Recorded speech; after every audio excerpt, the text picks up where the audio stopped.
Nous avons un sujet UV2 qui a été proposé sur 15 pages.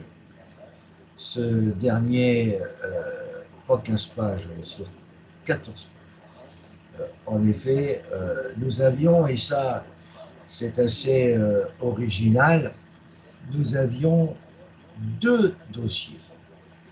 Ah, et c'est vrai qu'il fallait faire, comme son nom l'indique, une révision générale rapide, j'ai bien dit, des deux sujets pour savoir par quel dossier on allait commencer. Alors, le premier a un caractère civil et tient compte de l'IR en général. Je salue la personne qui est venue nous rejoindre là. Il y a Florent et puis la deuxième personne, je ne sais pas qui est-ce. Valérie, bonjour. Comment tu... Donc, on est en train de regarder, puisque Florent était là, le sujet de l'épreuve numéro 2 que je vous envoyais hier par WeTransfer et que vous avez sur Compta Online, dans Oui. laquelle on remarque que nous avions le dossier A qui était un dossier de euh, date d'hier, quoi, et d'impôt sur les revenus, puisque c'était un cabinet dentaire qui était à la base de ce sujet numéro un et qui avait une comptabilité classique et une fiscalité basée sur les recettes encaissées. La déclaration a été faite par un cabinet chaque année et vous êtes un expert comptable stagiaire. Vous êtes notamment en charge du dossier du docteur pour les éléments à la fois professionnels et privés. Vous suivez également l'activité de la totalité des associés de la maison médicale autour d'une société civile de moyens baptisée SCM de l'Acquérie et une SCI qui est quand même relativement intéressante au niveau des locaux. Les recettes acquittées annuellement varient entre 350 et 500 000 euros. Le résultat du BNC, du BNC de ce monsieur, varie entre 80 et 200 000 euros, j'ai bien dit le revenu. Le cabinet emploie deux assistantes dentaires, une qui est assistante depuis 2000, ça fait quand même un certain nombre d'années, et l'autre qui est arrivée en 2010. Nous allons voir pourquoi on nous donne ces dates. Monsieur le docteur est également donc associé à hauteur de 25% de la SCM. Qu'est-ce qu'elle fait cette SCM? C'est une solution qui arrive assez souvent.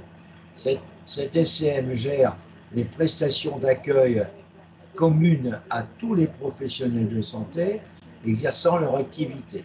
Les statuts de la SCM prévoient que le capital et les droits de vote doivent être exclusivement détenus par des véritables professionnels de santé exerçant leur activité dans ce local et bénéficient des moyens d'accueil communs par la société.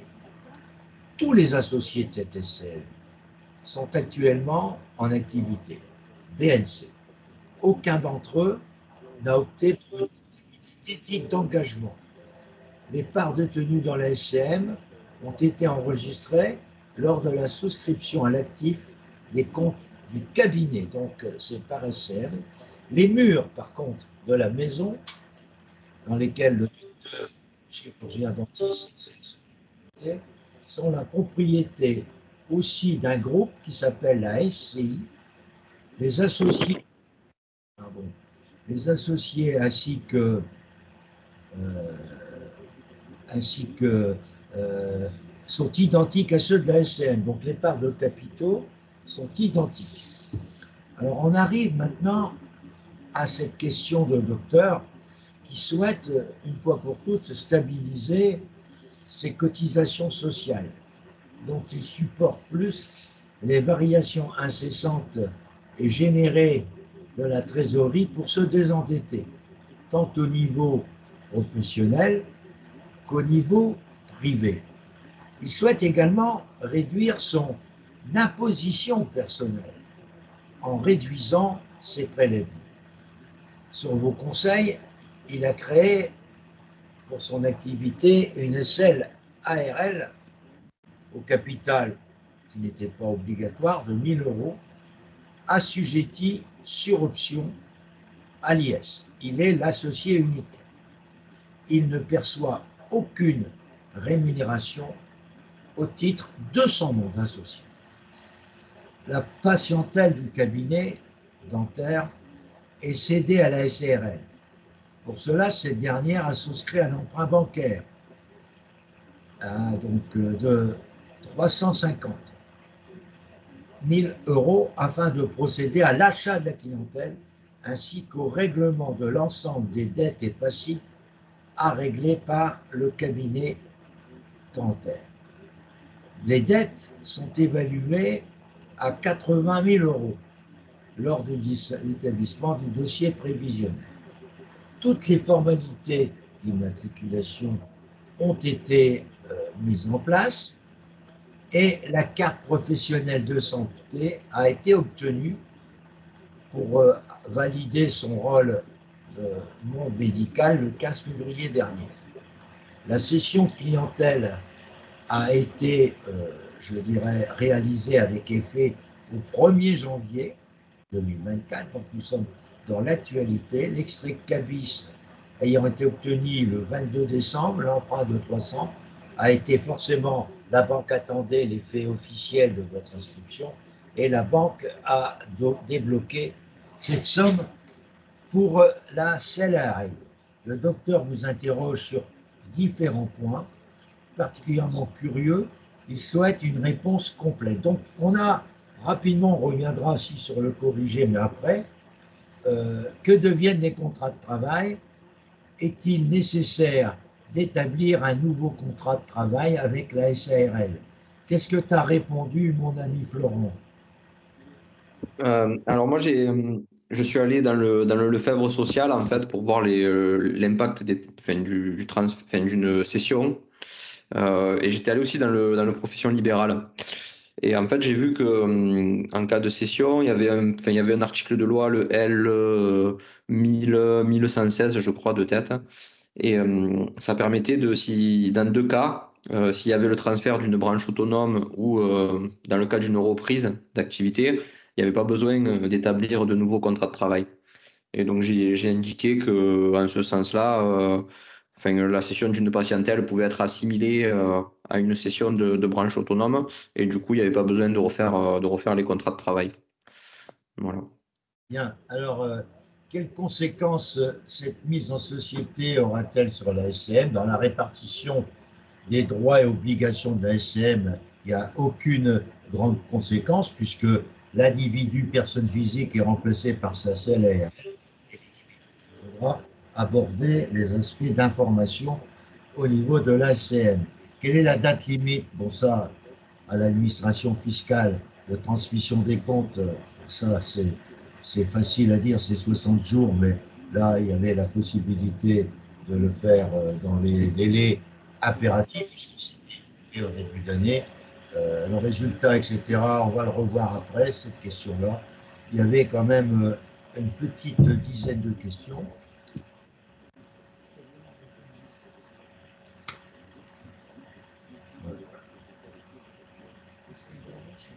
Pardon, je m'excuse, il y a mon épouse qui a un problème, elle vient de me...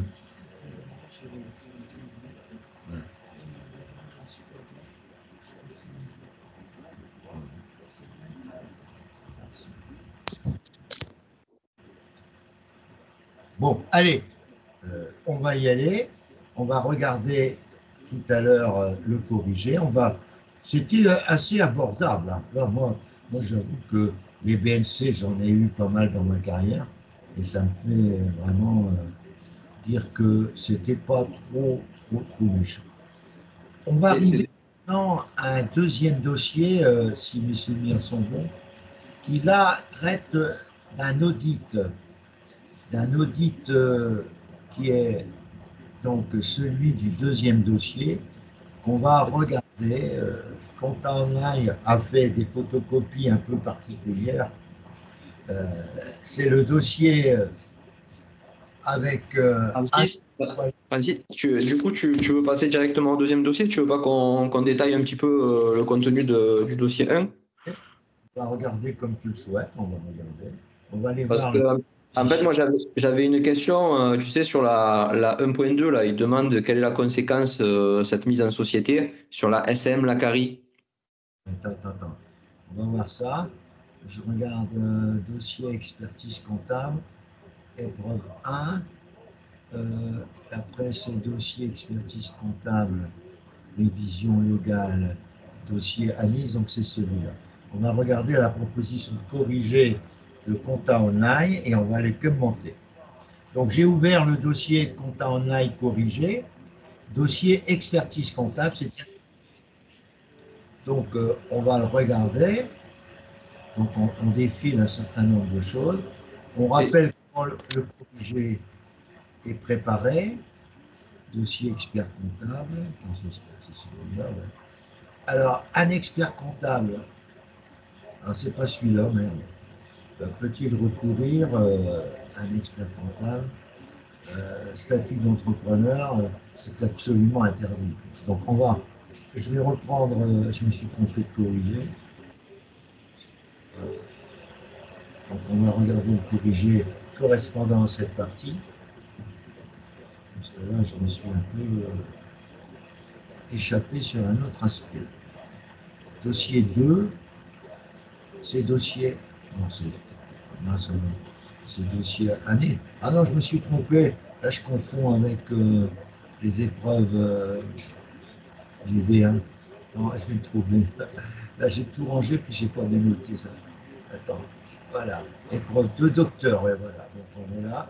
On va regarder le dossier du docteur. On rappelle un certain nombre d'éléments que Quentin a repris dans ses propositions.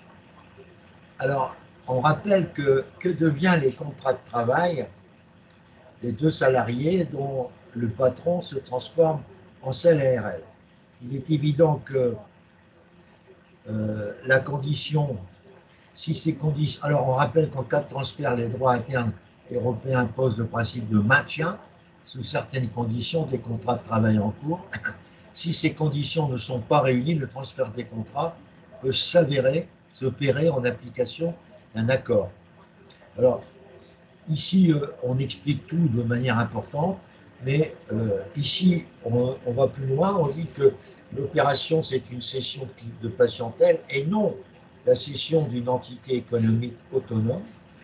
Il ne peut donc y avoir de transfert automatique des contrats et il conviendrait en principe de mettre fin au contrat actuel pour en signer de nouveau dans le cadre de la SARL.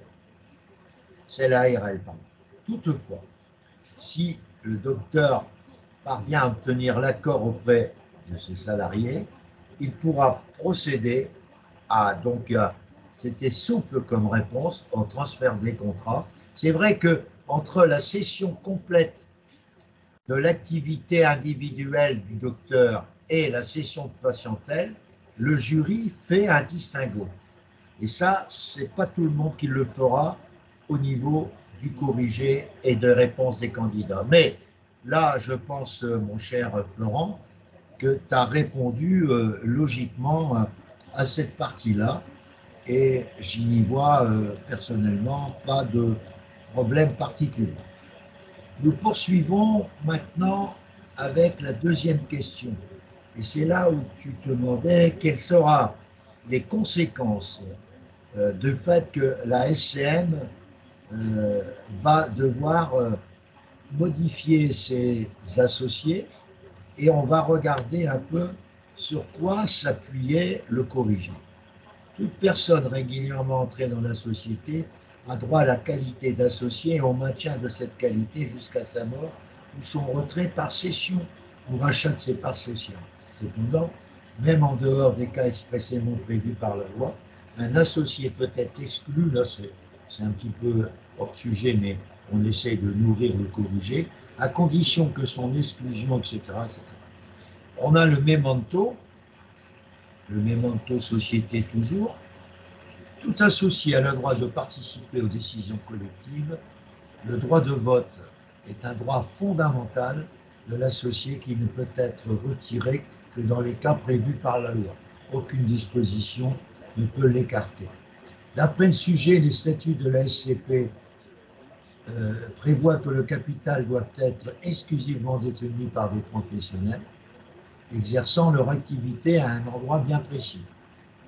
Les parts sont propriété du docteur No et inscrites à l'actif de son entreprise. Le contrat de cession de patientèle ne prévoit pas, a priori, de dispositions particulières pour le rachat de ces parts. En conséquence, elle devrait être réintégrée dans le patrimoine privé du docteur après la cessation de son entreprise individuelle. Oui, en effet, elle avait une coloration professionnelle. Le docteur No, n'exerçant plus à titre individuel une activité de santé, il n'est plus en conformité avec ces clauses des statuts. Il n'est pas précisé si les statuts contiennent des clauses de rachat ou d'exclusion spécifiques. Toutefois, le docteur ne pourra pas être privé de son droit de vote tant qu'il sera présent dans la SCN. C'est vrai qu'à un moment donné, n'étant plus en activité, mais ça n'empêche pas que la réponse de dire qu'il y aura une modification au niveau des associés dans la SCM, c'était une bonne réponse. Qu'est-ce que tu as répondu, Florent? Moi, j'ai pas du tout répondu sous cet angle-là, en fait. Moi, j'ai répondu sur le fait qu'avant, dans la SCM, il y avait que des associés qui étaient donc au BNC sous le régime de la déclaration contrôlée ou au régime simplifié d'imposition. Et du fait de l'entrée d'une nouvelle associée sous la forme d'une SELAR, en fait, ça allait créer une double déclaration des résultats pour la SCM, parce qu'on aura la SELAR qui sera au régime DBI, enfin, DBIC, enfin de l'IS, quoi. Et les autres associés, BNC, toujours classique. C'est bien, c'est bien. C'est bien. Bon, alors, merci. C'est pas si mauvais que ça, ta réponse. Quelle est la date limite de transmission des comptes au cabinet dentaire? Donc, le contribuable était soumis à une déclaration contrôlée. Les obligations déclaratives doivent être faites, comme je l'ai dit tout à l'heure, dans les 60 jours. La déclaration doit être déposée dans les 60 jours de sa cessation. C'était la réponse qu'on avait tous les deux donnée tout à l'heure. Maintenant, on rappelle que le cabinet dentaire, déclaration BNC, a été établi selon les règles encaissement-décaissement, comme les années précédentes. On me demande de vous expliquer ça. En effet, attention, quand vous devenez SLARL, vous n'avez plus la comptabilité recettes-dépenses. Vous êtes obligé, par vos statuts juridiques, de faire une comptabilité d'engagement. Puisque là, la SLARL a quand même des obligations qui sont particulières. Alors, on rappelle que les règles de détermination des bénéfices taxables du fait de la cessation appliqueront les mêmes règles précédemment. Par dérogation au principe général de prise en compte des recettes encaissées des dépenses payées, sont également retenues les créances acquises ou non encore recouvrées en contrepartie. L'administration admet la déduction des dépenses engagées et non encore acquittées. Alors, il en est de même pour le crédit qui relève du micro-VSC. Alors, compte tenu de l'opération de cession de clientèle, de mode d'exercice individuel en société assimilable à une succession, et contrairement aux années précédentes, il faudra prendre en compte, et c'est justement en cas de cessation d'activité, qu'on doit absolument réviser le fait qu'on ne peut plus rester en engagement, on ne peut plus rester pardon, en recette, il faut clôturer en engagement. Ça, c'est absolument important. Il faudra prendre en compte les créances acquises non recouvrées et les dépenses engagées non acquises. Ouais. Ça, c'est important la réponse, puisque là, on clôt une société, on clôt, pardon, un BNC, il faut que tout soit réglé. Quel est le régime applicable maintenant? Attention, et il y a eu des changements, vous le savez, pour les associés de celles, et ça, mon ami, tu étais au courant, mon ami Florent? Alors voilà, j'étais au courant qu'il y avait des changements et heureusement j'avais le memento à jour. Du coup, quand je suis allé dans le memento fiscal, j'ai bien vu que c'était du BNC quoi. Voilà. Ouais, ça, alors on répond que à compter de l'imposition, c'était qu'uniquement les rémunérations louées aux associés des selles à raison de l'exercice de l'activité libérale sont en principe assimilables dans la catégorie des BNC, sauf a démontré que cette activité est exercée dans des conditions traduisant l'existence à l'égard de la société d'un lien subordination caractérisant une activité salariée. L'administration admet à titre de règle pratique que 5% du montant total des rémunérations perçues par les gérants majoritaires des céréales seront imposées dans les conditions prévues à l'article 62, qui est la rémunération des dirigeants majoritaires. Au cas particulier, il est précisé que le docteur ne perçoit aucune autre rémunération au titre de son mandat social. La totalité donc de sa rémunération sera dorénavant imposée, et non pas comme salarié, au titre des BNC. C'est la grande innovation de l'année 2024. On vous rappelle que le docteur est intéressé par une voiture. Après une visite chez le concessionnaire, ce dernier lui propose de faire acquérir ce véhicule par la SARL, un financement sous forme de crédit-bail lui permettant, selon le concessionnaire, d'en déduire l'intégralité des loyers. Alors, attention à ce règlement important en France, un peu rétrograde par rapport aux autres pays de la communauté, c'est le blocage de certains amortissements. En effet, les entrepreneurs qui prennent en location de voitures ne peuvent déduire les loyers correspondants que dans la limite d'un plafond analogue à celui applicable à l'amortissement des véhicules. Ce plafonnement concerne le loyer également, pris en crédit-bail, soit en location d'une durée supérieure à 3 mois ou d'une durée inférieure à 3 mois renouvelables.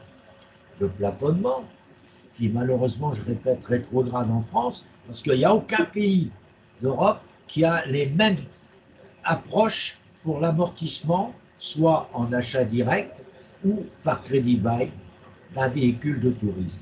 Le plafonnement fait obstacle à la déduction de la part du loyer correspondant à l'amortissement pratiqué par le bailleur pour la fraction du prix d'acquisition excédant les limites. Cette part sera rapportée au bénéfice imposable par voie extra-comptable et calculée comme suit. Donc là, on vous explique, l'amortissement du bailleur sur la fraction excédentaire est égal à l'amortissement pratiqué par le rapport prix d'acquisition toute taxe moins plafond sur prix d'acquisition, c'est-à-dire l'excédent par rapport au plafond sera réintégré. Par contre, la part du loyer correspondant à cet amortissement, alors là, je m'excuse, c'est parti, là, la part du loyer correspondant à cet amortissement s'obtient en ajoutant à celui la TVA au taux prévu pour les voitures. Le chiffre ainsi obtenu, le cas échéant prorata du temps pendant lequel le locataire a disposé du véhicule, chaque mois étant compté pour 30 jours. Alors, voilà, le concessionnaire, pour vendre, il n'est pas gêné. Hein. Il s'appuie sur une approche de la loi complètement fantaisiste. Contrairement à ce qu'affirme le concessionnaire, il ne sera sans doute pas possible, ça dépend du prix de voiture, de déduire l'intégralité. Un plafonnement devra être calculé. On ne demandait pas les calculs particuliers, on demandait votre sentiment. Et ça, j'avoue que c'est très clair. Finalement, le docteur ne souhaite pas changer de véhicule dans un avenir proche. Lorsqu'il exerçait le BNC, il déduisait de son résultat imposable les frais de déplacement entre son domicile et son cabinet distant de 40 km. Il a opté pour la déduction selon le barème kilométrique fiscal des déplacements effectués avec son véhicule personnel non inscrit à l'actif. Il souhaite conserver ce dispositif dans le cas de la SLARL. En vous aidant de l'annexe, pouvez-vous lui proposer une solution intéressante. Alors là, on rappelle que moi, par exemple, je suis en SASU, mais je n'ai pas mis mon véhicule au nom de l'entreprise. Je fais, quand je me déplace pour des choses bien précises, je mets bien sûr les kilomètres par rapport à la puissance fiscale de mon véhicule et je mets ça en remboursement au compte courant de l'associé unique qui s'appelle Francis Tizou. Voilà. Donc, alors, on doit justifier que le choix de son lieu de résidence ne résulte pas de motifs de pure convenance personnelle. Alors, qu'est-ce qu'on nous dit? Selon le récrit fourni en annexe 1, les charges déductibles de la rémunération des associés de celle sont celles admises dans les conditions du droit commun en BNC, la distance étant ici de 40 km et les frais engagés dans le cadre de l'exercice de fonctions techniques, le docteur peut continuer à utiliser le barème kilométrique. Ça, c'est hyper important. On continue, le docteur peut-il bénéficier? Et c'est ça qui est très intéressant. Et moi, j'ai toujours été un partisan de la revente à soi-même d'un cabinet ou d'une entreprise comme celle-là du docteur. On a les cas d'exonération des plus-values. On a fait un tableau là c'est le corrigé vraiment détaillé. Exonération en fonction des recettes qui ne dépassent pas un certain montant, ce n'est pas le cas ici. Non applicable. Exonération d'un départ à la retraite exercé pendant au moins 5 ans, ce n'est pas le cas non plus. Transmission pour une valeur inférieure à 1 million pour avoir donc des éléments qui permettent d'avoir un calcul de réduction, c'est non applicable également. Donc le docteur, en aucun cas, dans l'hypothèse qui est la nôtre, ne pouvait bénéficier de mesures pour obtenir soit la totale exonération ou éventuellement une exonération partielle. Madame Francis, No, âgée de 78 ans, est la maman du docteur. Francis, juste avant d'attaquer la question 8, en fait, moi, enfin la question 9, pardon, moi sur la question 8, tu vois, j'ai même pas regardé l'exonération pour départ à la retraite parce que j'ai considéré que c'était hors sujet. Non, c'est pas grave, tu dis que compte tenu des conditions, il n'y a aucune possibilité d'avoir des exonérations ou des abattements, tu as répondu, tu auras les points maximum. Et par contre, j'ai ouvert sur un autre article, c'est le 151 octies, Ouais, sur le report d'imposition. ouais. Mais là, il n'y a pas de problème. Aucune des manifestations évoquées par le corrigé correspond à M. No. Alors, si tu as fait une réponse correcte en disant que ça ne s'applique pas, Oui, c'est ce que j'ai fait. tu as les points, tu as les points. Pas la peine de. Ne considère pas, c'est une proposition corrigée pédagogique. C'est Donc, ça, ouais, faut pas le prendre pour argent comptant, quoi. il rappelle des choses que le candidat n'avait point à répéter. Et ça, c'est quand même intéressant, quand même. Donc, je reviens maintenant sur la question numéro 9. Madame, maman de monsieur le docteur, lui a fait un don manuel de 40 000 euros à son fils unique. Le même jour, elle donne également 5 000 à chacun de ses petits-enfants, Jacques et Joseph, nés respectivement en 2010 et 2013. Aucune donation n'avait été faite antérieurement. Quel est l'impact? Donc là, vraiment, madame, maman, elle est indirectement une bonne mémé, mais elle a aussi utilisé toutes les astuces de la loi. En effet, elle n'avait aucune donation au préalable. Les dons de sommes d'argent en pleine propriété au profit d'un enfant, petits-enfants, arrière-petits-enfants, ou à défaut d'une telle descendance d'un neveu ou d'une nièce, ou par représentation d'un petit-neveu ou d'une petite-nièce, sont exonérés de droits de donation dans une certaine limite qui a été prévue de 31 865. La double condition que le donateur ait à la date de la donation moins de 80 ans et que le bénéficiaire de la donation soit majeur ou mineur émancipé. L'exonération est renouvelable tous les 15 ans. On regarde le memento. On rappelle que les donations consenties par des grands-parents, quel que soit leur âge, à leurs petits-enfants, ouvrent droit à un abattement spécifique de 31 865. Madame, on fait le point maintenant. Madame No a moins de 80 ans. C'est une copine à moi, elle était de mon âge, elle était dans ma classe. Son fils est majeur, mais ses deux petits-fils sont mineurs. Les donations peuvent donc bénéficier d'un abattement de 31 865. La base taxable ne serait donc que 8 135. Le candidat pouvait évoquer également que jusqu'à une certaine somme, euh, la donation peut être exonérée. Donc, on va voir après les possibilités. Donc là, il n'y aurait qu'une base taxable. Ensuite, les petits-fils, hein, sont forcément exonérés. Alors, on dit que les donations aux petits-enfants ne sont pas imposées.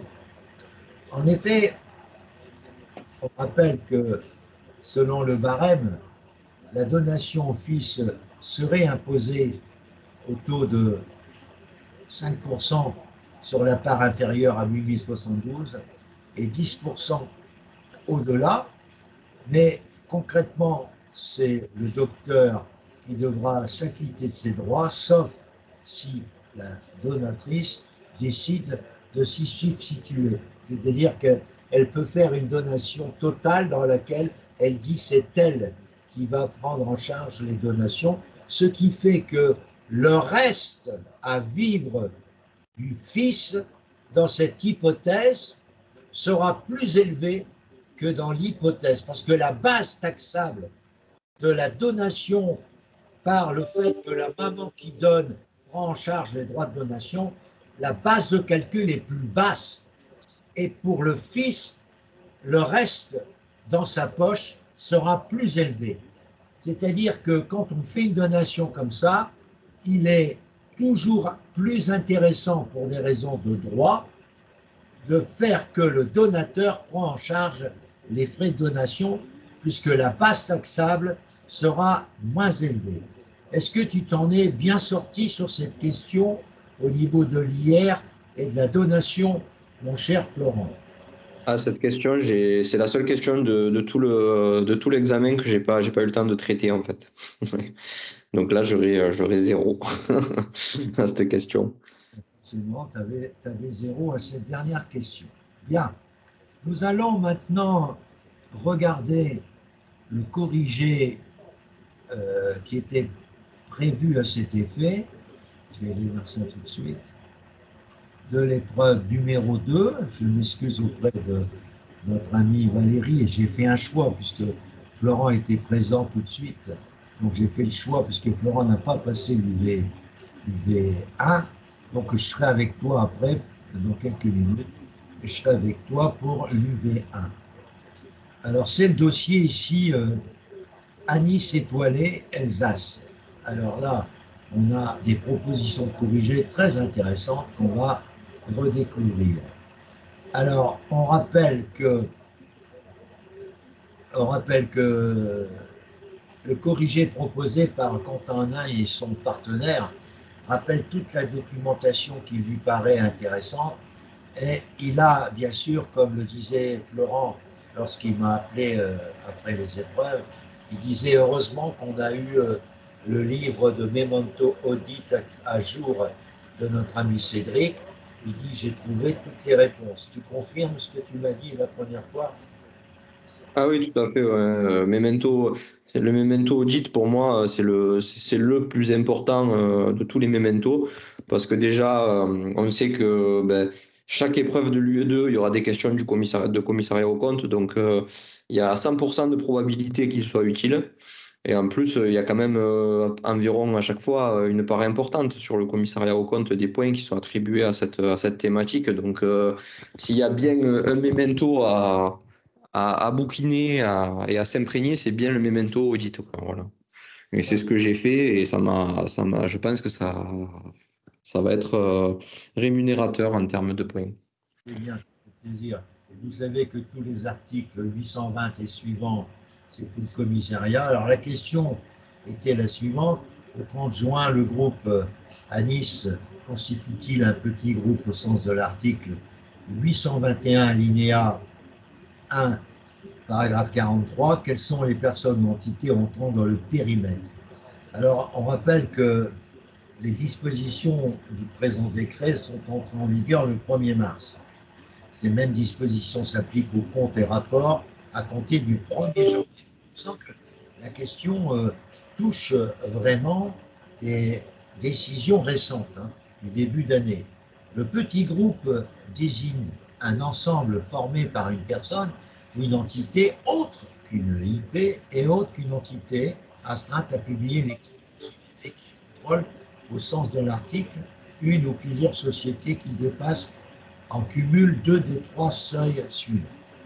Alors, nous avons total cumulé de leur bilan 5 000, alors montant cumulé de leur chiffre d'affaires hors taxe, nombre moyen de salariés. Précédemment, les seuils étaient moins importants, c'était, on sait, 4 000, donc c'était 4 millions, 8 millions et 50. Pour plus de détails, donc on a maintenant 5 millions, 10 millions et 50 personnes, c'était le texte qui correspondait. Donc au 30 juin, les seuils d'application ne sont pas encore applicables. Sur la base des critères précédents, le groupe Anis, grâce à toutes ces informations, répond bien à la définition du petit groupe car il dépasse les 3 seuils. L'annexe précise que la SCI est une société civile immobilière. Elle n'est pas non plus à retenir dans la détermination du périmètre du petit groupe. Cette affirmation est erronée. En effet, la SCI n'est pas prise en compte dans le petit groupe car elle n'est pas détenue directement ou indirectement par la société. Ça, c'est important, cette précision, et de déterminer cette notion de petit groupe. Donc ça, on jouait sur l'aspect immobilier. Beaucoup de candidats pourront passer outre cela. N'est-ce pas, mon ami Florent, non? Ouais, ben en fait, la subtilité aussi, elle était dans l'application des nouveaux seuils. Bon, là, moi, je me suis pris les pieds dans le tapis parce qu'en fait, le décret, il était entré en vigueur le 1er mars 2024, mais il s'appliquait que aux exercices ouverts après cette période. Et donc, du coup, il fallait pas appliquer les nouveaux seuils. Bon, après, ça n'avait pas d'impact sur sur, ouais. Mais donc, il y avait cette subtilité-là. Et qu'est-ce qu'il y avait encore? Il y avait le fait aussi que la société tête de groupe, c'était une société civile. Et qu'en fait, le périmètre, il fallait ça je l'ai cité à un moment donné, il fallait le considérer, quelle que soit indépendamment du fait que ça soit des structures civiles ou commerciales. Voilà. Il y avait ce côté-là aussi. Donc, elle était pas simple, cette question. Je pense que j'ai répondu à moitié, quoi, voilà. Un peu de façon décousue. Je pense que j'aurai pas tous les points sur cette question. Question, la société civile est-elle tenue de nommer un commissaire au compte? Si oui, la société gourmandise Choco Alsace et gourmandise et pain d'épices sont-elles tenues, à travers les annexes que vous avez, de nommer un commissaire au compte? Si oui, pourquoi? Pour chaque société, quelle serait la durée du mandat? Alors, on rappelle le memento qui est la base même de toutes les réponses attendues pour cette question, comme tu l'as précisé tout de suite quand tu m'as appelé, mon ami, pour les conditions qui seront détaillées ci-après. Le principe introduit par l'article 821 est d'imposer la désignation d'au moins un commissaire au compte. D'une part, dans les personnes et entités têtes de petits groupes, sauf si ces dernières sont contrôlées par une personne ou entité qui a désigné un commissaire au compte, et d'autre part, dans les sociétés contrôlées par ces dernières, si elles dépassent certains seuils.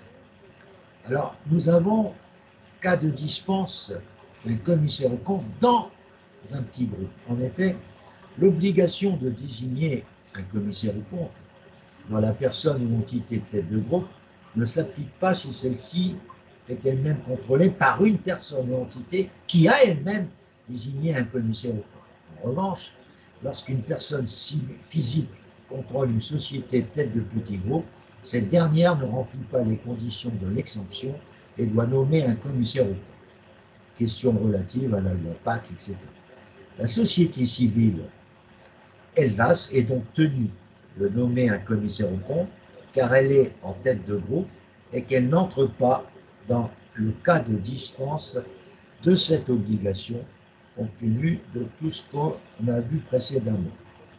On rappelle que s'agissant de sociétés contrôlées directement ou indirectement et entité tête de petit groupe, elle dégage au moins un commissaire aux comptes si elle dépasse, et là c'est différent, deux des trois seuils suivants au niveau des chiffres qui sont correspondants à cette procédure.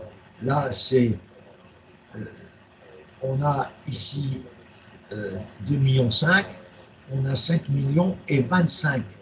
Précédemment, c'était 2 millions, 4 millions et 25 également. Alors, la SNC précise que l'obligation de nomination d'un commissaire aux comptes dans une société contrôlée significative, c'est-à-dire qui dépasse les seuils qu'on vient de rappeler, ne peut être que postérieure à l'identification d'un petit groupe et s'apprécie à la clôture de l'exercice au cours duquel celui-ci a été constitué. À titre d'illustration, si une société holding, tête de petit groupe, acquiert une société qui dépasse deux des trois seuils qu'on vient de rappeler, applicables aux sociétés contrôlées significatives au titre des comptes de l'exercice clos le 31 décembre 30, cette dernière n'aura l'obligation de désigner un commissaire aux comptes que lors de l'Assemblée devant approuver les comptes arrêtés au 31 décembre lorsque sera constaté le dépassement des seuils. Le premier exercice à certifier par le CAC désigné sera l'exercice clos le 31 décembre N+1. C'est les questions qui ont été applicables suite aux notes d'information découlant de la loi Pacte de 2019. La durée du mandat. Si la personne, entité tête de groupe, est une société, elle peut choisir de limiter la durée du mandat à 3 exercices compte tenu de ces seuils. Les sociétés contrôlées peuvent également décider de limiter la durée du mandat, voilà les possibilités, à 3 ans. Avouez que c'est des questions assez quand même pointues pour le candidat qui avait la documentation avec lui, surtout le memento audit qui me paraît, comme tu l'as dit, pour moi j'ai toujours dit que c'était le memento indispensable dans toutes les épreuves du DEC. Alors, la note contient une erreur. En effet, l'ancien seuil s'applique au-delà de 25 salariés et non de 20, comme indiqué. Toutefois, sur la base de ces anciens seuils, la société dépassait 2 des 3 critères, qui étaient même largement dépassés. Elle était donc tenue de nommer un commissaire. La société, par contre, gourmandise pain d'épices, est en dessous des 3 seuils. Donc, elle n'a pas à présenter de commissaire. La durée du mandat, comme on l'a dit précédemment, pourra être limitée à 3 exercices, aussi bien en tête de groupe que pour les sociétés contrôlées, car ces dernières ne dépassent pas les seuils prévus par le Code de commerce. À l'article 223, donc je vous ai toujours dit que les articles 220 et suivants et 820 étaient indispensables pour votre présentation. Nous arrivons à la question 3, toujours sur le commissaire aux comptes. Pour les sociétés qui resteraient sans commissaire aux comptes, une nomination volontaire peut-elle être prévue et pour quelle date? Une durée d'un mandat serait-elle envisagée? En l'espace, en effet, de l'obligation légale de nommer un commissaire aux comptes pour 6 exercices, une petite entreprise peut décider volontairement de nommer un commissaire aux comptes si elle est constituée sous forme de société. Elle a la possibilité de limiter la durée de ce mandat, on l'a vu précédemment, à 3 exercices. Et on rappelle la NEP qui s'applique à ce sujet, c'est la NEP 911. Et on répond là, la nomination volontaire est possible, le mandat peut être de 6 ans ou 3 ans, une durée d'1 an par rapport aux annexes n'est pas envisageable. Ça, c'est hyper important. Autre problème, Madame Fracas, avec un nom pareil, ça ne peut que provoquer quelques soucis. Une fois nommée commissaire aux comptes dans le petit groupe, pourra-t-elle réaliser des diagnostics dans les sociétés gourmandises et pain d'épices sans y réaliser de mission d'audit légal. Alors là, le texte, il est absolument intransigeant. Il est interdit au commissaire aux comptes d'accepter ou de poursuivre une mission de certification des comptes auprès d'une personne ou d'une entité qui n'est pas une entité d'intérêt public lorsqu'il existe un risque d'autorévision ou que son indépendance est compromise et que des mesures de sauvegarde appropriées ne peuvent être mises en œuvre. On rappelle qu'en l'absence de liste de services pour les entités non EIP, le commissaire aux comptes doit mener une analyse risque-sauvegarde pour déterminer s'il peut ou non fournir un service. La commission d'éthique professionnelle a été saisie de questions sur la possibilité pour un commissaire aux comptes de fournir certains services et attestations concomitamment à la mission de certification des comptes d'une entité non EIP et notamment les nouvelles offres de la profession présentées par la CNCC à la suite de la loi Pacte contractuelle, nouvelle mission contractuelle de diagnostic, recommandation et attestation. À ce sujet, c'est le forcing de M. Yannick Olivier qui a été contrarié par les répliques, en particulier à l'époque du président du CNCC, du CNOC, pardon, qui a été forcément une situation délicate entre les deux instances. En effet, la situation évoquée ici ne fait pas l'objet d'une interdiction, selon l'évolution proposée par la Commission nationale des commissaires aux comptes qui a été validée par H2A, lui-même validé par le ministre garde des Sceaux de la Justice. Madame Fracas devra réaliser une analyse risque avant de prendre une décision et mettre en œuvre, le cas échéant, des mesures de sauvegarde. Dans le document questions-réponses au code de déontologie post-PAC, la CNCC examine le cas de prestation d'un dossier et conclut à une présomption d'absence d'incompatibilité. Il convient toutefois de bien vérifier la définition de la prestation diagnostique et de procéder à l'analyse risque sauvegarde. Je rappelle que, oui, je le dis, le forcing de M. Yannick Olivier a été éventuellement déterminant pour accepter ces missions complémentaires qui, avant la loi Pacte, n'étaient pas envisageables. Donc là, on a élargi le candidat qui avait suivi, parce que son expérience lui permettait, la loi Pacte, les discussions, c'était quand même l'occasion pour lui de préciser l'ouverture qui a été faite, ouverture contrariée par le président de l'époque, qui n'est pas tout à fait d'accord avec l'élargissement de cette mission. Alors après, on nous demande la NEP applicable pour les sociétés gourmandises et Choco, Alsace et gourmandises, etc., comparativement à la plupart des autres normes, quel est le caractère spécifique de cette norme? Ça, c'est du cours finalement. Justifiez votre réponse. Alors, on rappelle que les sociétés contrôlées peuvent choisir de limiter le mandat du CAC à une durée de 3 ans, et cette mission est alors réalisée conformément à cette NEP 911. Si la société choisit de nommer un commissaire sur 6 exercices, là, c'est la NEP 912 qui s'applique. Compte tenu du choix de fixer la durée à 3 ans, c'est la NEP 911 qui s'applique pour notre cas qui est présenté dans ce dossier. Nous arrivons maintenant à la norme d'exercice professionnel précédente. Est-elle applicable pour une autre société? Anis Étoilé, justifiez votre réponse. Alors le memento nous rappelle des textes fondamentaux. Il nous dit que si cette tête de groupe est une société répondant à la définition de la petite entreprise, elle peut choisir de limiter le mandat de son commissaire aux comptes à 3 exercices et ce dernier mettait en œuvre les diligences prévues par cette NEP 911.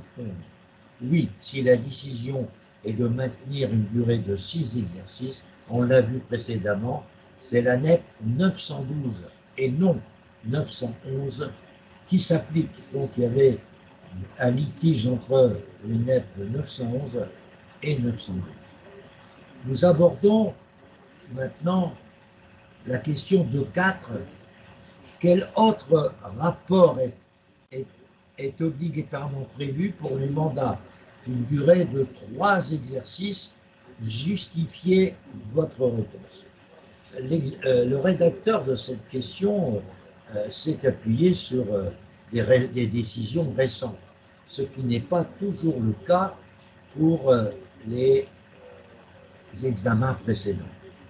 Lorsque la durée de son mandat est limitée à 3 ans, outre le rapport sur les comptes, le commissaire aux comptes établit à destination de ses dirigeants un rapport identifiant les risques financiers, comptables et de gestion auxquels est exposée la société. Contrairement au rapport sur les comptes, le contenu du rapport sur les risques n'est donc pas précisément défini par la NEP 911. Et en ce sens, il ne s'agit donc pas d'un rapport normé. En effet, selon la CNCC, ce rapport s'apparente à un diagnostic de performance sur mesure adapté aux risques spécifiques de l'entreprise. Outre le rapport sur les comptes, un rapport identifiant les risques financiers, comptables et de gestion devra être établi. Tout ça découle du forcing, je répète encore, de M. Yannick Olivier, après la loi Pacte, pour essayer de redonner au commissaire aux comptes un certain nombre de missions qui semblaient lui être interdites. Donc, outre le rapport sur les comptes, un rapport identifiant les risques financiers, comptables et de gestion pourra ou devra être établi, mais c'est plutôt pourra pour moi. Dans le cadre de la transformation envisagée de la société de gourmandises et choco, Madame Bradel vous demande si l'intervention du commissaire aux comptes est obligatoire. Et là, c'est un sujet d'actualité sur le plan juridique qui a beaucoup d'importance. En effet, quelle que soit la forme juridique, retenue, société en collectif, en commandite simple, en commandite par action, société anonyme, SAS, la décision de transformation doit être précédée d'un rapport du commissaire aux comptes sur la situation de la société. Lorsque la société est déjà dotée d'un commissaire aux comptes, celui-ci peut prendre en charge l'établissement du rapport prévu par l'article 223 alinéa 43 du Code de commerce. Cas de la transformation, et ça arrive assez souvent, surtout SARL en SAS, lorsqu'une SARL, par rapport à ces critères, n'est pas dotée d'un commissaire aux comptes et qu'elle se transforme en SAS, un commissaire aux comptes à la transformation doit également être désigné conformément aux articles du Code de commerce. La mission, le commissaire aux comptes à la transformation et la mission sur la situation de la société doit être réalisée par un commissaire aux comptes inscrit. Peuvent être réalisées par le même professionnel à condition que celui-ci ait la qualité forcément de commissaire aux comptes inscrit. Dans un tel cas, un seul rapport pour gagner un peu de temps est établi. Par rapport au cas proposé après avoir rappelé les textes de l'analyse, je dirais, de la doctrine et de la loi, 2 missions sont prévues dans le cadre de la transformation d'une SARL en SAS. d'abord l'établissement d'un rapport par un commissaire aux comptes et une mission de commissariat à la transformation. On rappelle que c'est le même commissaire aux comptes peut réagir à ces deux travaux. Dans l'affirmative, quelle diligence Madame la commissaire aux comptes, Madame Fracas, devrait-elle effectuer pour ce type de mission? On rappelle que lorsqu'il estime pouvoir accepter la mission qui lui est proposée, le commissaire aux comptes convient avec les dirigeants de la société de la nature des conditions de son intervention. Celles-ci sont consignées dans une lettre de mission qui est rappelée. Les étapes sont les suivantes, c'est-à-dire, et forcément, c'est le travail procédurier classique, demande d'établissement d'une situation, laissée à l'appréciation du commissaire aux comptes en fonction de la connaissance générale de l'entreprise qu'il a pu acquérir depuis, et pour cela, et la date de clôture, entre la date de clôture des comptes annuels. Il doit ensuite présenter la planification de sa mission, analyse ensuite de la situation de la société, effectuer tous les contrôles juridiques nécessaires pour voir s'il n'y a pas d'anomalie, et éventuellement l'aide d'affirmation à une date la plus proche possible de celle de la signature de son rapport final. Ça, c'est le rappel important.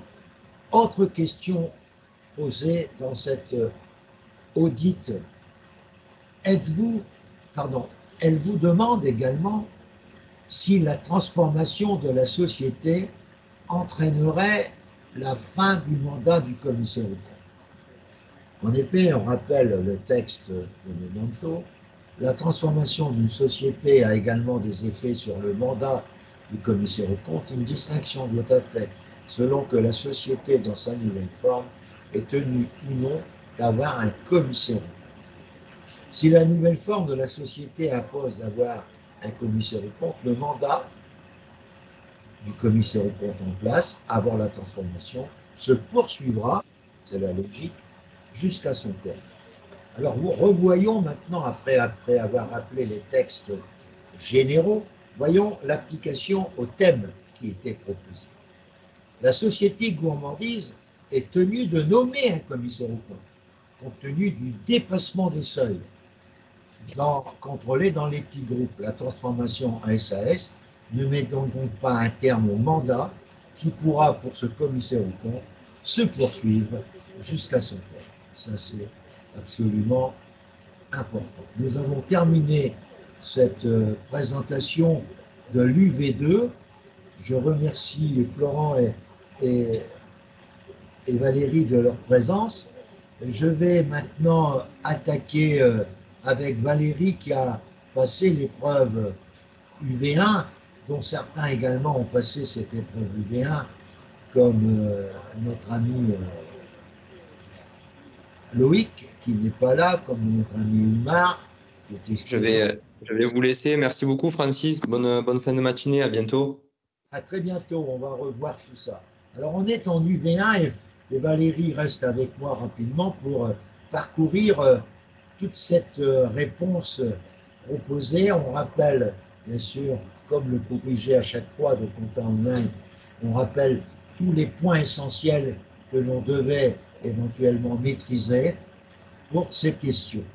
On rappelle qu'un expert comptable peut-il recourir au statut d'entrepreneur individuel tel que la loi du 14 février, c'est le jour de la Saint-Valentin, en faveur de l'activité professionnelle? Si oui, quel en est l'intérêt? Alors, c'est vrai qu'il peut recourir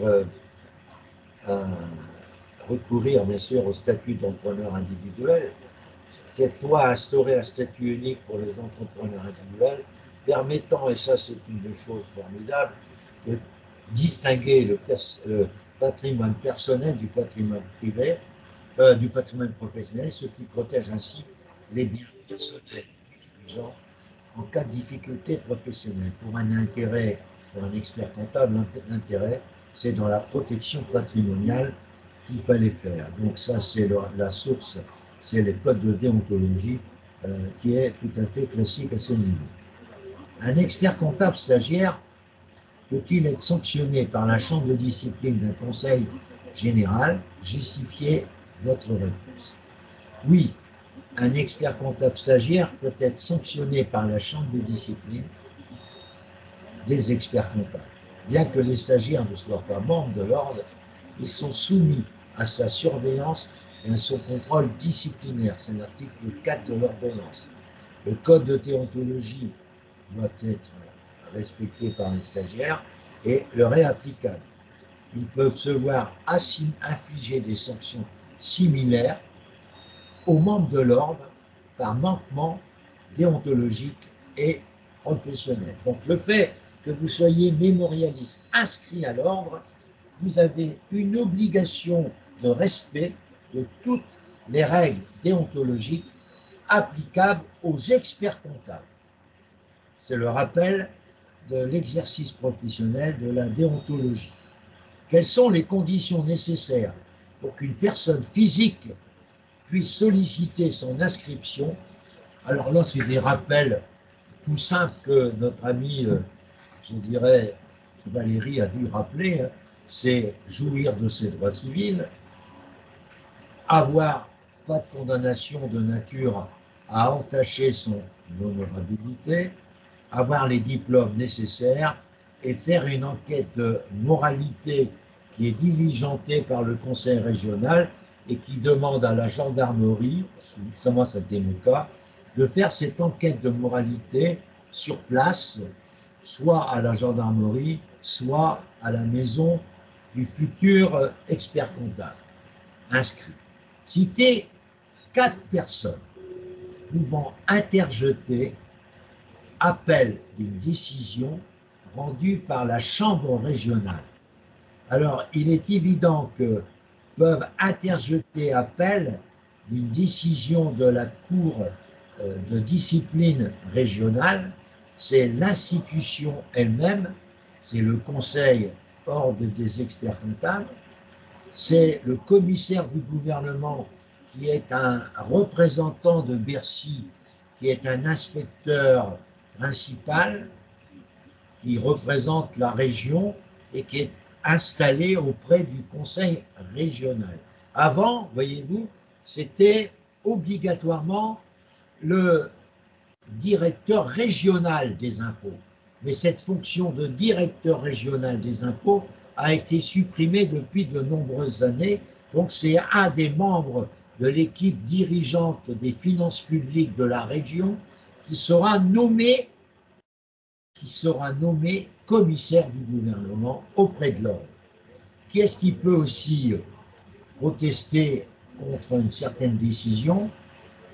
C'est un professionnel, personne physique ou morale, inscrit auprès de l'ordre. Et éventuellement, ne l'oublions pas, qui peut être aussi interjeté d'une décision, c'est éventuellement le client, un client qui a été battu lors de cette décision et qui n'est pas du tout content de la décision. C'est le rappel de la déontologie classique. On rappelle maintenant quel motif doit invoquer un expert comptable pour interrompre la mission qui le lie à son client. Je rappelle, sans pour autant désapprouver la difficulté, c'est que cette question, les amis, a été explicitée à plusieurs reprises dans les annales des années précédentes. En pratique, la mission doit être exercée jusqu'à son terme. Toutefois, un expert comptable peut en effet, en s'efforçant de ne pas porter préjudice à son client, l'interrompre pour des motifs justes et raisonnables, tels que la perte de confiance manifestée par le client ou l'adhérent, la méconnaissance par celui-ci d'une clause substantielle du contrat et l'exercice professionnel et déontologique. Ça, c'est hyper important. Pour développer son activité, autre question, un expert comptable souhaite publier un post sur un réseau social rédigé à peu près de la manière suivante. Votre expert comptable ne vous donne pas satisfaction. Contactez-nous, est-ce possible? Alors, on rappelle, et là, On n'attendait pas des choses explicitées de manière détaillée par le candidat, c'était une réponse non, ce type de communication n'est pas conforme à l'article 152 du Code de déontologie relatif aux actions de communication. En effet, les modes de communication ne sont admis qu'à condition que l'expression soit décente et empreinte de retenue et que leur contenu ne comporte aucune inexactitude ni ne soit susceptible d'induire le public en erreur et qu'il soit exempt de tout l'élément comparatif. Par ailleurs, ces communications ne doivent pas porter atteinte à l'indépendance et à la dignité, à l'honneur de la profession. La communication citée semble ici à la fois contenir un élément de comparaison implicite et porte atteinte à l'honneur de la profession. On a l'exercice professionnel et déontologique qui rappelle ce genre de choses. Le met le nom en disant que les propos ne respectent pas l'article 152 du Code de déontologie, vous donne forcément la note maximale de 2 points, puisqu'on corrige toujours sur 40 points. Le jury corrige toujours sur 40 points. Ça lui donne, avec 2 points, une plus grande latitude qu'avec 1 point. Dans quel cas la lettre prévue par l'article 163 du Code n'est-elle pas obligatoire? Qu'est-ce que ça veut dire, le courrier prévu à l'article 163? Lorsque l'expert comptable ne prend pas la suite de son confrère sur la mission sur laquelle il a été sollicité, exemple, l'article 141 du Code de déontologie précise que le courrier est obligatoire lorsque l'expert comptable est amené à remplacer un confrère.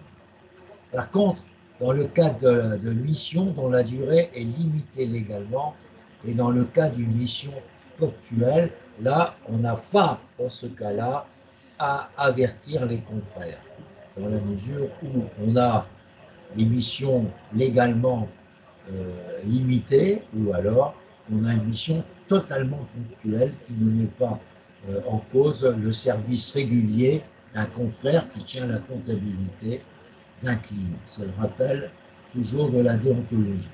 Quel est le rôle du Conseil national, alors là c'est très important, de la comptabilité? C'est une question classique, hein.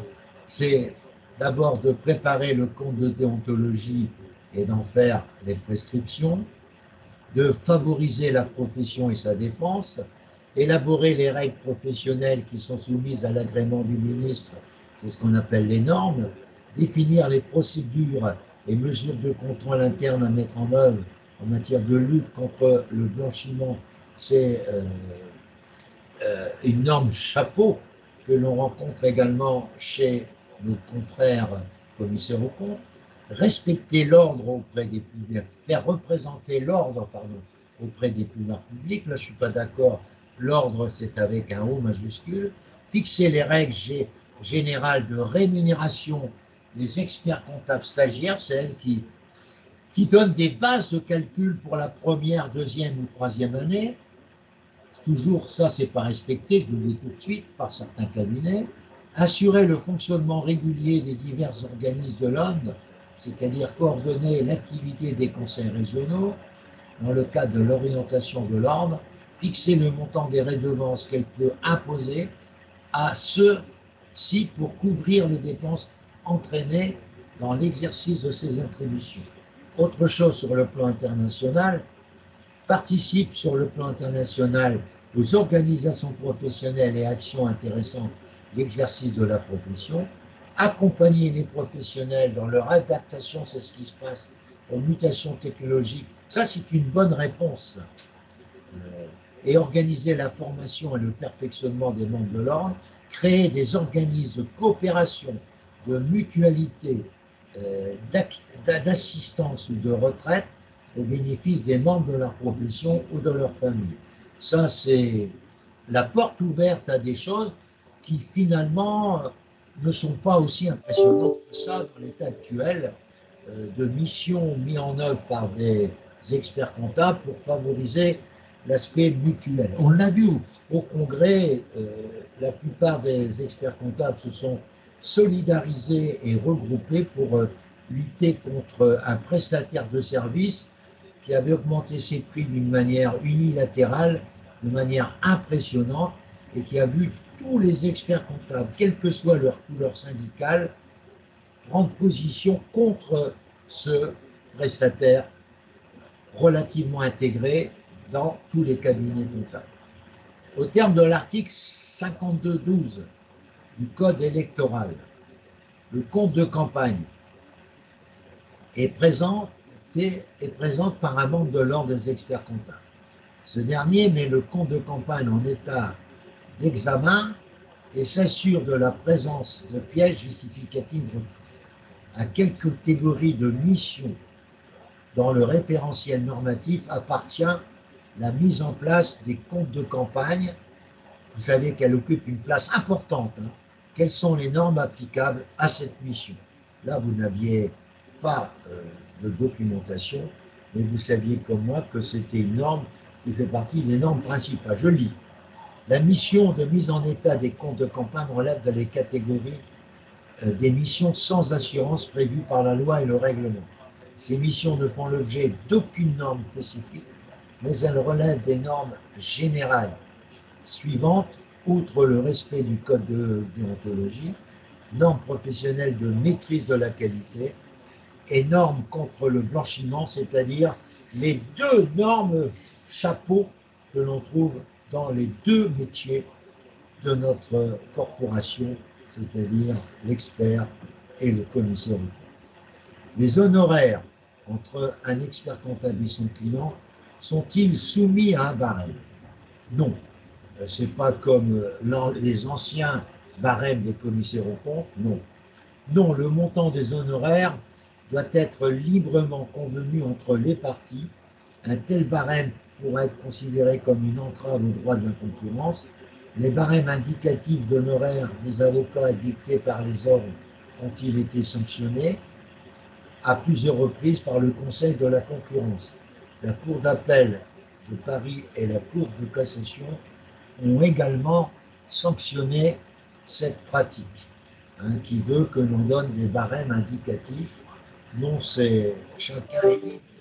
C'est le rappel des règles déontologiques. Ça, c'était donc la partie expert. Tu t'en es sorti comment, ma chère Valérie, sur cette partie à 10 points? En fait, je sais pas pourquoi j'ai bugué sur la discipline de l'expert comptable stagiaire. Je sais, hein, je connais mon code de déonto, je sais qu'on est soumis, mais comme ils ont parlé de chambre de discipline, ça m'a paru pas cohérent. Et en fait, j'ai répondu non. La première question, j'ai pas su la rapprocher en fait, de la distinction du patrimoine. Donc là aussi, j'ai mis non parce que je savais pas du tout, j'ai pas réagi à savoir à quoi ça se rapportait. Après pour le reste, plus ou moins bien, sauf, la 4 quand il demandait qui peut interjeter, l'appel. Là, j'avoue qu'à part avoir mis l'expert comptable, je voyais pas qui pouvaient être les 3 autres. C'est pas quelque chose, je l'ai pas assimilé, au cours de mes lectures et c'est pas quelque chose qu'on avait déjà eu dans les annales. Après tout le reste, tout ce qui pouvait être, avoir déjà été vu et tout ça, ça pas de souci. Mais j'ai quand même perdu des points. Entre perdre des points et en conserver suffisamment pour valider cette idée, c'est ce que nous cherchons. Alors là, nous allons aborder l'aspect commissariat. Le barème d'heures figurant au code de commerce est-il applicable à la mission de certification des comptes annuels prévue à l'article 821 alinéa 46 du code de commerce, mission ALP? Justifiez votre réponse. Alors on dit que la mission ALP, qui est une mission pour les petites entreprises en général, ne fait pas partie des exclusions prévues par les articles 821 alinéa 193 et 194 du code de commerce. Le barème s'applique dans le cadre de la mission A lorsque le commissaire aux comptes est désigné pour une durée de 3 exercices. C'est le rappel d'un bulletin qui constitue une note d'information mais qui date de 98-2020 à propos du commissariat. Donc ça, c'était quand même pas piquer des verres quand même, les contenus et le rappel absolument important. Nous arrivons maintenant à la deuxième question. Ça, c'est facile. Devant quelle juridiction un candidat souhaitant figurer peut-il faire un recours? Les décisions sont devant non pas la juridiction civile, mais la juridiction administrative. Hein, ça, c'est le tribunal administratif qui est compétent pour cela. Tu as répondu ça, ma chère Valérie? Tu as répondu ça? C'était la justice administrative? Non, je me suis trompée. Alors, quels sont les seuils spécifiques de nomination d'un commissaire? Attention, c'est un cas particulier, les organismes de formation. Et c'est pas tout à fait. Tu le savais, ça? On l'avait vu l'avant-veille. Je l'avais. Alors ça a été extraordinaire. Quand j'ai vu la question et le nombre de points, bon, je me dis ça allait me racheter ce que je savais pas. On l'avait vu l'avant-veille, dans le lundi, dans les annales qu'on avait fait ensemble. Oui, d'accord. Incroyable, vraiment incroyable. Tu as gagné 3 points, ma chère. Ben oui. Petit impôt, 230 000 total bilan, 153 000. Tu vois, c'est vraiment des barèmes. Si on ne l'avait pas vu, il n'y en a pas beaucoup qui auraient été capables de Ah non, répondre. mais complètement. Si savait. En plus, ce qui m'avait marqué, ce qui m'a vraiment marqué, qui a fait que j'ai retenu, c'est je le savais pas dans le corrigé qu'on avait fait ensemble. Et comme je m'étais auto-corrigée, c'est que dans ce cas-là, le total du bilan était supérieur au total des ressources. Ouais, ok. Et c'est vrai que c'est rarement dans ce sens-là. Et du coup, je l'avais retenu. Et 153 000, comme c'est le montant qui normalement est retenu pour les associations qui perçoivent, lorsqu'ils perçoivent des ressources et qui ont l'obligation de nominer, je l'avais retenu aussi. Et comme c'était tout en 3, comme disait souvent Cédric, c'est par 5 ou c'est par 4. Voilà. Donc ça, voilà. Mais oui, enfin, dans Donc, les dernières lectures les plus fraîches et tout ça, il y a des choses qu'on retient plus. Après, il y a un petit peu aussi le fait d'être en stress le jour J et le temps qui passe très très vite, donc tout ça mélangé. Voilà. bien. Alors, bonjour, bienvenue. On est en train de corriger la dernière partie commissariat aux comptes que je vous ai envoyé hier sur Compta Online, que j'ai envoyé dans 8 transferts, un dossier Compta Online dans lequel il y avait les 2 énoncés des UV 1 et 2 et les corrigés de ces 2 UV.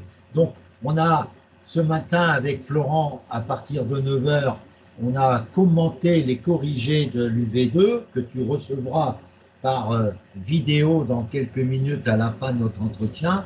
Et tu auras également, bien sûr, le corrigé qu'on est en train de commenter avec notre amie Valérie, qui ne passait que cette épreuve cette année. Et on a dit que lorsqu'on a fait des épreuves lundi dernier, où j'avais donné un examen blanc numéro 4, le corrigé de l'examen blanc numéro 4 donnait les réponses pour les organismes de formation, ce qui était quand même une bonne chose pour ceux qui ont eu le courage ou le temps de lire les corrigés proposés. En cas de doute sur son appartenance à un réseau national, je suis à la 4e question pour les commissaires aux comptes. Quelle instance le commissaire aux comptes doit-il saisir? L'instance qui est la seule capable de répondre à sa question et de lui trouver une réponse plausible, c'est H2A. H2A, haute autorité de l'audit. Il y a eu plusieurs. Ça, c'est une question qu'on avait vue souvent. On l'a souvent vu dans les préparations qu'on a fait ensemble. C'est vrai que c'est quelque chose qu'on a souvent répété. Donc ça, oui. Dans les annales, on l'a vu assez souvent. Très bien. Donc, j'ai l'impression que pour le commissaire aux comptes, tu t'es mieux débrouillé là. Et oui, et c'était déjà le cas quand j'avais passé la première fois l'épreuve. C'est contre-intuitif parce que je fais pratiquement pas de commissariat, mais finalement, c'est comme il y a plus de règles applicables, je trouve que c'est plus facile que pour l'expertise qui est pour moi plus libérale et l'étendue est plus vaste en fait. Et qu'est-ce que tu en penses, Bienvenue, toi, au niveau de l'UV1, mon garçon? Comment tu t'es débrouillé, cher Bienvenue? Bonjour, Bienvenue. Bonjour Francis, bonjour Valérie. Au niveau de l'UV1, sur l'expertise comptable, je me suis bien Débrouillé. débrouillé, oui, je me suis bien débrouillé. Au niveau du commissariat aux comptes, il y a des réponses que j'ai déjà, sur les réponses déjà données, il y a certaines réponses que j'ai déjà répondues. J'ai bien répondu, je pense. Objectivement, tu penses avoir la moyenne quand même, Bienvenue. Oui, Francis, je pense avoir la moyenne. Et toi aussi, Valérie, la moyenne.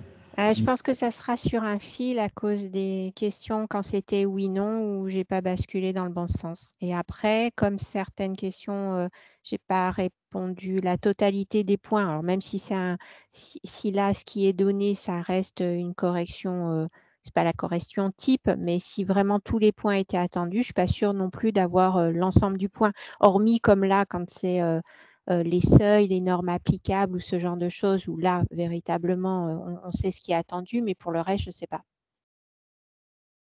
Dans le cas d'une augmentation de capital, avec suppression du droit préférentiel, les actionnaires d'une société qui n'a pas désigné le commissaire aux comptes peuvent-ils, à l'unanimité, renoncer à l'intervention d'un commissaire aux comptes? Justifiez votre réponse. Dans les sociétés n'ayant pas désigné de commissaire aux comptes pour une mission de certification des comptes, la loi Pacte prévoit l'obligation de faire intervenir un commissaire aux comptes désigné spécialement à cet effet, prévu par l'article du Code de commerce, article 225 et suivant. L'intervention donc du commissaire aux comptes désigné pour cette suppression du droit préférentiel de souscription est impérative. Les actionnaires ne peuvent pas, malgré l'imagination de l'unanimité, utiliser ce moyen. C'est impératif, le rôle du commissaire. On continue. La question 6. Quelle est la nature de Alors ça, c'est des choses qu'on avait bien bossé encore récemment entre raisonnable et limité. Quelle est la nature de la mission d'assurance formulée par le commissaire aux comptes dans la mission de certification des informations en matière de durabilité? Alors on dit que la mission des vérificateurs, selon les articles 821, alinéas 54 et 24 du Code de commerce, aboutit à la production d'un rapport de certification basé sur la base d'une assurance limitée qui pourrait dans le futur être renforcée pour atteindre une mission raisonnable, qui est une mission plus importante.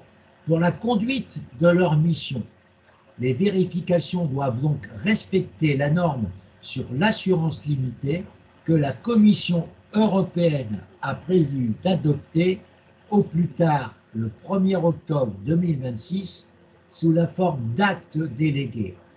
En l'absence de normes adoptées par la Commission, les vérificateurs se conforment aux normes adoptées par H2A et homologuées par arrêté du garde des Sceaux, ministre de la Justice. Pour avoir un point, c'était répondre mission d'assurance limitée.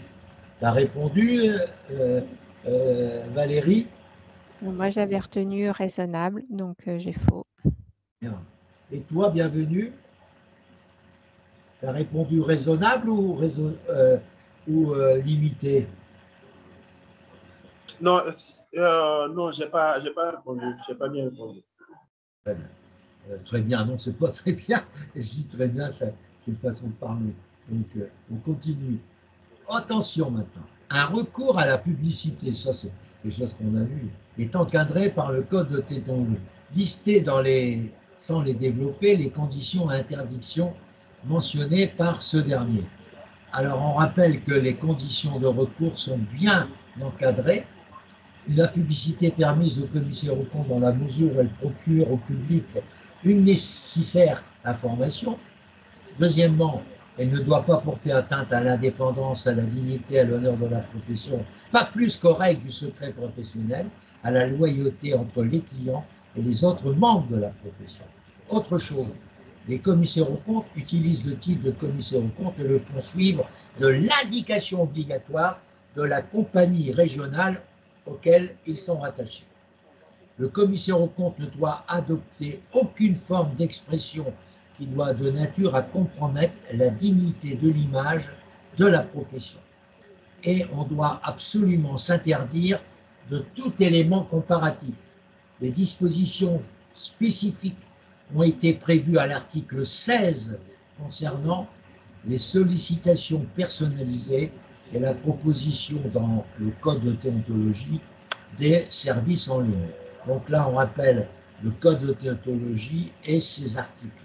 Ça, c'est forcément du bon sens que vous avez pu trouver, même si vous n'avez pas répété les mêmes mots qu'on vient de lire, votre bon sens doit comprendre qu'il doit respecter la profession, respecter ses confrères et rester dans une légalité et ne jamais faire des publicités comparatives. Quelles sont les exigences quantitatives? Alors ça, écoutez, on l'a vu au moins 10 fois dans les annales. Quelles sont les diligences quantitatives de formation continue de tout commissaire aux comptes inscrit en vertu du Code de commerce 821? On rappelle que c'est 120 heures obligatoires au maximum tous les 3 ans, avec 20 heures minimum par an. Voilà. Ça, c'était des choses que vous avez dû répondre tous les deux, là. N'est-ce pas? Oui. C'est bien. Donc là, au moins, j'étais sûr que vous aviez 3 points. Mais tu te rends compte, 3 points? Mais tu cumules des points, toi. Tu prends que des questions à 3 points, Valérie. Oui, mais j'ai perdu des questions à 2 points quand même. C'est pour ça, je pense que selon, c'est comme la publicité, comme on vient de le dire pour les commissaires aux comptes, ça dépend les points qui seront vraiment retenus pour avoir tous les points ou pas. Et c'est en ce sens où je dis ça risque de jouer sur le fil entre où j'ai mal répondu et là où je peux attendre des points supplémentaires, mais est-ce que j'aurai des quarts de points ou des demi-points voilà, ça risque de faire basculer. Bien. Alors, je reviens sur la 9e question. Merci Valérie de tes précisions. Citez 4 des 6 actions de formation éligibles, vraiment on a insisté sur la formation des commissaires aux comptes. Le quantum de chaque question n'est pas demandé.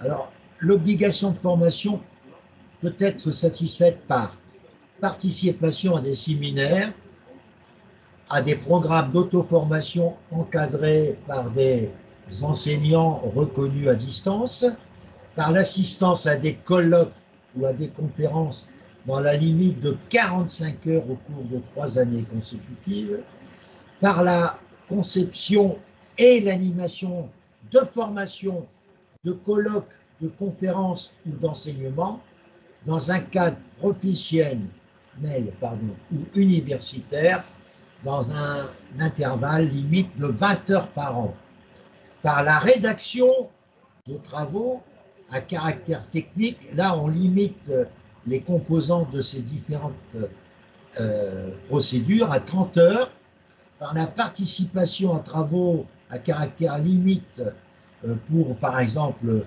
participer à des travaux de la commission régionale des commissaires aux comptes dans une limite de 20 heures au cours de 3 années consécutives, par la participation à des programmes de formation. Donc là, ça pouvait certainement se discuter.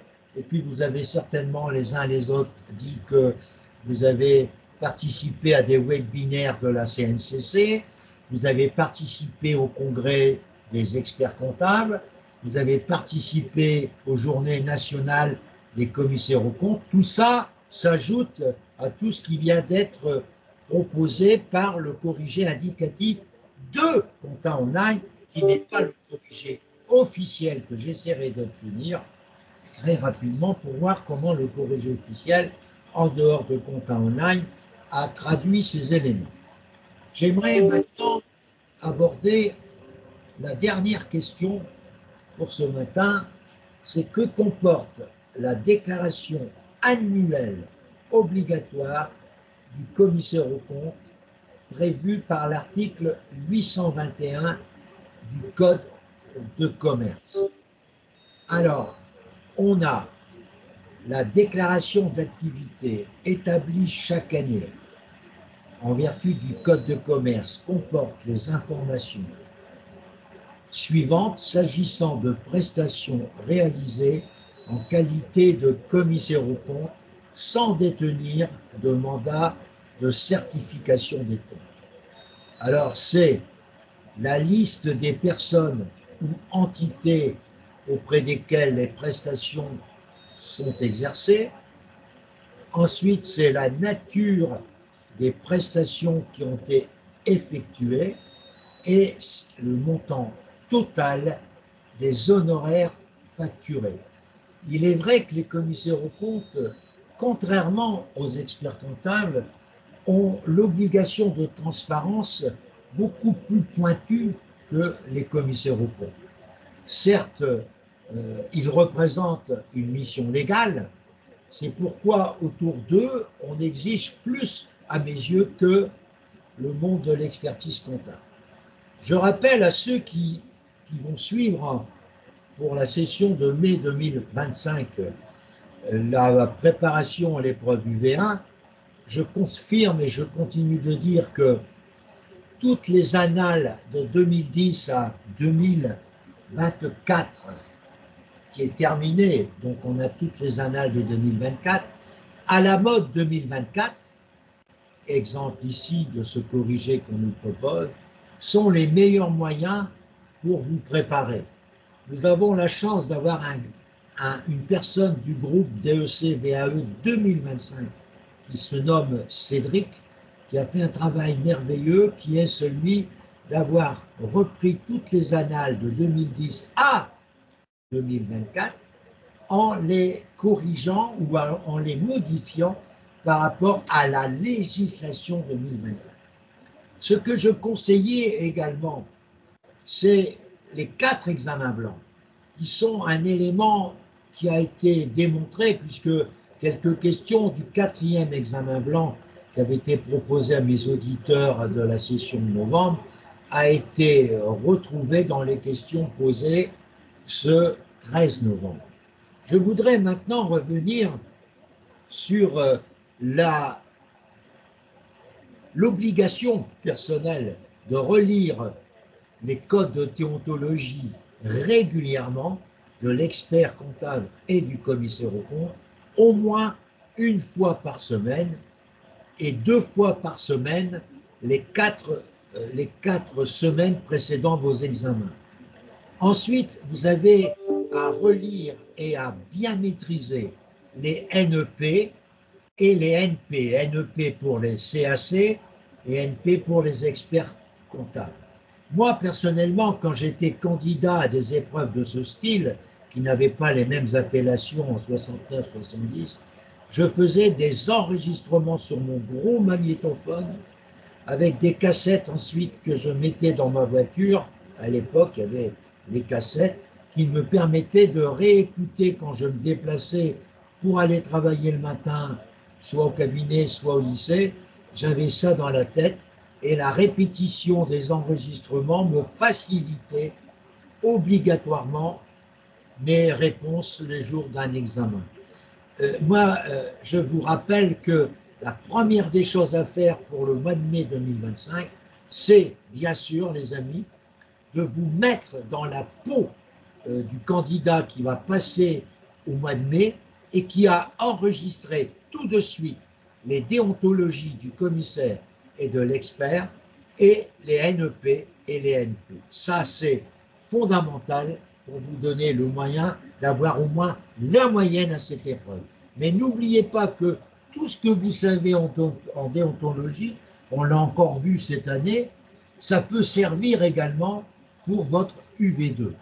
Ça sera de moins en moins fréquent en 2025 et en 2026, puisque vous savez que normalement, en 2026, fin 2026, ça sera la dernière épreuve UV2 avec audit légal et contractuel qui sera remplacé par une autre appellation et un autre programme pour l'UV2. En ce qui concerne l'UV1, à l'horizon, je n'ai pas vu de changement envisagé qui vont refaire l'historique de cette épreuve. Non, elle a son sens, elle a son obligation pour que chaque personne qui veut être expert comptable connaisse les règles déontologiques du métier qui, a priori, que ce soit celui de commissaire ou celui d'expert comptable, doit être maîtrisé.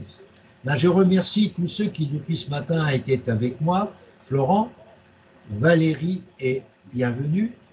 Je leur souhaite, en ce samedi 16 novembre, une très belle fin de journée. Et moi, je retrouve mes candidats demain matin. Pour ceux qui restent en piste, il y en a 6 qui restent en piste de mémorialistes dès 8 heures. Et à 10 heures, je ferai une grande réunion pour les VAE 2025 qui me présentent un intérêt à la fois pour nos amis qui ont passé le DEC novembre 2024 et pour lesquels cette réunion, je dis ça à la fois pour Bienvenue et à la fois pour Valérie et à la fois pour Florent et à la fois pour tous ceux comme Loïc, comme Leslie, comme Edmond, comme Oumar, pourrait éventuellement, Oumar a déjà pris cette décision de passer la VAE en 2025, du moins ça lui donne une occasion de réfléchir, car vous ne prenez aucun risque. Pour tous mes candidats de DEC novembre 2024 qui viennent de passer le mémoire ou qui vont le passer, de faire une demande de livret 1 pour le DEC VAE. Normalement, la date limite, c'est le 31 janvier à déposer votre livret 1, qui est un CV amélioré. Mais je vous demande, pour tous ceux qui m'écoutent, de faire votre demande de livret 1 le plus vite possible. Je souhaiterais que la plupart de mes candidats qui sont avec moi ou qui seront avec moi en DEC, voire en DSCG VAE, parce que j'ai lancé l'idée pour ceux, ce n'est pas votre cas, parce que ici, le public du DEC traditionnel a forcément le DSCG. Mais ceux qui sont VAE uniquement et qui n'ont pas le DSCG. Je vous rappelle que dans mes candidats diplômés expertise comptable, en VAE, il y en a 11. Parmi les 11, il y en a 8 qui ont été diplômés DEC classique, qui est comparable au DEC VAE, et qui n'ont pas le DSCG.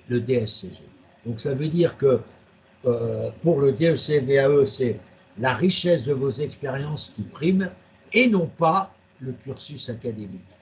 Donc j'ouvre cette parenthèse et je souhaiterais que tous mes candidats prennent le risque papier de remplir le livret A avec moi pour le compléter et l'envoyer au SIEC service DEC VAE avant la fin du mois de novembre ou au plus tard avant la fin du mois de décembre pour ne pas être bloqué au moment de janvier par le fait que vous allez attendre au moins 2 mois pour avoir la réponse de votre validation. Parce que avoir la validation de votre livret 1, ça veut dire que la personne ou le jury qui vous a examiné a considéré que vous aviez le profil pour passer le DEC, ce qui est quand même un élément intéressant pour certains qui n'ont pas le même CV académique que ceux qui m'écoutent, en particulier du DEC traditionnel, qui ont forcément tous eu le DSCG. Je vous souhaite à tous une très bonne fin de journée. Je vous retrouverai avec un grand plaisir pour certains demain matin, soit dès 8 heures pour écouter les derniers amis qui passent le DEC mémoire, ou alors me faire plaisir vers 9h40 comme Bienvenue, comme Yves, comme comment s'appelle Karima et comme Nasser, de bien venir nous raconter rapidement comment s'est déroulée votre mémoire pour rassurer tous les candidats qui restent à 6. Il y en a 4 qui vont, je ne sais plus si c'est 4, mais 4 qui vont passer le dimanche matin, et puis il y en a 2 qui vont passer le dimanche soir en raison des décalages horaires avec certains pays ou certains départements outre-mer comme la Martinique ou la Guadeloupe, où au moment où je vous parle, il est 10 heures, et en Guadeloupe, il est 4 heures du matin, ou en Martinique, c'est pareil. Donc vous imaginez que je ne peux pas interroger des gens à 8 heures, heure de France, ce qui ferait 2 heures du matin pour la Guadeloupe et la Martinique. Donc tout se déroule pour ces gens-là. Le dimanche soir, n'oubliez pas, Francis, il y a des efforts colossaux, le dimanche soir pour passer cela. Je vous souhaite donc encore une fois, pour la dernière fois, une belle journée et je vous dis à demain. Merci de votre écoute, merci de votre présence et à demain matin. Merci.